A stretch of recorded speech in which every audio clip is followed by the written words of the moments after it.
నమస్తే పిల్లలు. మనం ఈరోజు మంత్రి సేవకుడు అనే కథ చెప్పుకుందాం. ఒక రాజు దగ్గర ఒకడు పని చేస్తా ఉండేవాడు. వాడు రాజుకు కావలసిన పనులన్నీ చేసి పెట్టేవాడు. రాజు ఆ వ్యక్తికి 3 పూటల తిండి పిల్లకు 1000 వరహాలు జీతంగా ఇచ్చేవాడు. రాజు దగ్గర ఒక మంత్రి కూడా ఉండేవాడు. రాజుకు పరిపాలనకు కావలసిన సలహాలు సూచనలు ఇస్తూ రాజుకు సహాయంగా ఉండేవాడు. అతనికి రాజు ఒక 2 అంతస్తుల ఇంటిని 10 మంది సేవకులను ఇచ్చి నెలకు 10,000 వరహాలు జీతంగా ఇచ్చేవాడు. రాజు దగ్గర పనిచేసే సేవకునికి మంత్రిని చూస్తే చాలా అసూయగా ఉండేది. మంత్రికి అసలు ఏమీ పని ఉండదు. అప్పుడప్పుడు వచ్చి అరగంట సేపు మాట్లాడి పోతాడు రాజుగారితో. ఒంటి మీద చెమట పట్టదు, వేసుకున్న అంగి నరగదు. అలాంటి వాడికి 10,000 వరహాలు ఇచ్చి నేను పొద్దున్నుంచి సాయంత్రం దాకా గానుగెద్దులాగా అన్ని పనులు చేసి పెడతాను కదా, నాకు 1000 వరహాలు ఇవ్వడం ఏంటి? ఈ పద్ధతి బాగాలేదు అని అనుకునేవాడు. ఒకరోజు రాజు ఒంటరిగా ఉన్నప్పుడు ఆయన కాళ్ళు నొక్కుతూ, రాజా, ఏ మాత్రం పని పాట లేకుండా ఊరికే కాసేపు వచ్చి కబుర్లు విప్పిపోయే మంత్రికి 10,000 వరహాలు ఇచ్చి నీవు లేచినప్పటి నుంచి పడుకునేదాకా నీ వెనకాలే తిరుగుతూ నువ్వు చెప్పిన పనల్లా చేసే నాకు మాత్రం 1000 వరహాలు జీతం ఇవ్వడము న్యాయమేనా? నాకు 10,000 వరహాలు ఇచ్చి ఆ మంత్రికి 1000 వరహాలు ఇవ్వాలి అని అన్నాడు. దానికి రాజుగారు నవ్వి, రే, నీకు అవసరానికి డబ్బులు కావాలంటే అడుగు, జీతం సరిపోకపోతే అడుగు, అంతేగాని మంత్రితో నీకెందుకురా పోలిక? మీ ఇద్దరికీ నక్కకు నాగలోకానికి ఉన్నంత తేడా ఉంది. నీకు శారీరక కష్టం చేసినందుకు డబ్బులు ఇస్తున్నా, మంత్రి తెలివితేటలు ఉపయోగిస్తూ ఉన్నందుకు ఇస్తూ ఉన్నా. లోకంలో ఎప్పుడైనా ఎక్కడైనా భుజబలం కన్నా బుద్ధి బలానికే విలువెక్కువ అని చెప్పినాడు. కాని వానికి ఆ మాటలు కొంచెం కూడా తృప్తి కలిగించలే, అర్థం కాలే.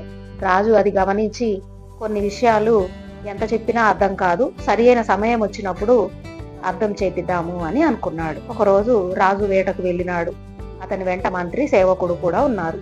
రాజు వేటాడుతూ బాగా అలసిపోయి అలసట తీర్చుకోవడానికి నది ఒడ్డున చెట్టు కింద కూర్చున్నాడు. రాజు అటు ఇటు చూస్తూ ఉంటే నదికి అవతల వైపు కొంతమంది గుంపుగా కనిపించారు. రాజు వాళ్ళని చూడగానే ఒక ఆలోచన వచ్చింది. వెంటనే సేవకుని పిలిచి, ఒరే, అవతల కొంతమంది గుంపుగా ఉన్నారు కదా, ఒకసారి వాళ్ళెవరో కనుక్కుని రాపో అన్నాడు. నది చాలా పెద్దగా ఉంది, కాకపోతే నీళ్లు లేవు. పరిగెత్తుకుంటూ పోయి యువతలకి రావడానికి కూడా 1/2 గంట పైనే పడుతుంది. సేవకుడు సరే రాజా అని పరిగెత్తుకుంటూ వెళ్ళి అవతల వాళ్ళతో మాట్లాడి తిరిగి వచ్చాడు. రాజా, వాళ్ళు నాటకాలు వేసేవాళ్ళట అని చెప్పాడు. అట్లాగా, వాళ్ళది ఏ ఊరు అన్నాడు రాజు. ఒక్క నిమిషం రాజా, ఇప్పుడే కనుక్కొని వస్తా అని మళ్ళీ వేగంగా పరిగెత్తాడు. వచ్చి, రాజా, వాళ్ళు నంద్యాల నుంచి వచ్చినారట అని చెప్పాడు. చెమటలు కారుతూ ఉన్నాయి. అట్లాగా, మరి ఎక్కడికి పోతున్నారట వాళ్ళు అంటే మళ్ళీ ఒక్క నిమిషం అని పరిగెత్తుకుంటూ వెళ్ళాడు. మళ్ళీ చెమటలు కక్కుతూ వచ్చి, రాజా, వాళ్ళు కందనవోలులో 10 రోజులు నాటకాలు ఆడడానికి వెళ్తున్నారంట అని కాళ్ళు పీకుతూ ఉన్నాయి, కూర్చున్నాడు. అది విని రాజు అన్నాడు, మరి మన రాజ్యంలో కూడా నాటకాలు వేయడానికి వస్తారంటనా అన్నాడు. ఆ మాటలకు వాడు నోరల్లెబెట్టాడు. అప్పటికే నది అవతలికి యువతలకి ఉరికి అలసిపోయి చెమటలు కక్కుతూ ఉన్నాడు. రాజా, కాసేపు ఆగి వెళ్తా, ఇప్పుడైతే వెళ్ళడం నా వల్ల కాదు, నాకు కాళ్ళు పీకుతున్నాయి అన్నాడు. దానికి రాజు అతని వంక చూసి, అదెట్లారా, అంతలోపు వాళ్ళు వెళ్ళిపోతే ఎట్లా అన్నాడు. అంటే, ఇంకెవరినన్నా పంపించండి, నా వల్ల అయితే కాదు ఇప్పుడు అని కళ్ళ నీళ్లు పెట్టుకున్నాడు. రాజు సరే అని మంత్రిని పిలిపించి, మంత్రి, నదికి అవతల ఏదో గుంపు కనిపిస్తుంది, ఎవరు వాళ్ళు అన్నాడు. మంత్రి అటువైపు చూసి, రాజా, వాళ్ళు నాటకాలు వేసేవాళ్ళు నంద్యాల నుండి వచ్చిండ్రు. 10 రోజులు కందనవోలులో నాటకాలు వేయడానికి పోతున్నారట. మనం పిలిస్తే మన రాజ్యానికి కూడా వస్తారంట. తినడానికి ఇంత తిండి పెట్టి మీకు తోచినంత ఇస్తే చాలన్నారు. రామాయణ భారతంలో ఏ కథ అయినా నాటకంగా వేయగలరంట. మొత్తం 10 మంది ఉన్నారు అని చెప్పినాడు. మంత్రి టకా వివరాలు చెప్తూ ఉంటే పనివాడు నోరెళ్ళబెట్టి వింటున్నాడు. రాజు మంత్రితో, ఇవన్నీ నువ్వెప్పుడు కనుక్కున్నావు మంత్రి అని అడిగాడు రాజు. దానికి మంత్రి, మీరు వేటాడి విశ్రాంతి తీసుకుంటున్నారుగా ప్రభు, ఆ సమయంలో ఆ గుంపు కనిపిస్తే నేను వెళ్ళి కనుక్కుని వచ్చాను వివరాలన్నీ అని అన్నాడు. మరి మన రాజ్యంలో నాటకాలు వేయడానికి రమ్మనకపోయారా అని అన్నాడు రాజు.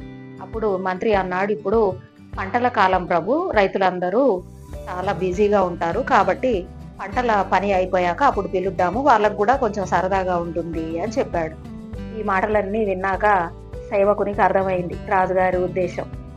శారీరక బలం కంటే బుద్ధి బలం గొప్పది అని రాజు సేవకునికి అర్థమయ్యేలా ఈ విధంగా చెప్పారు.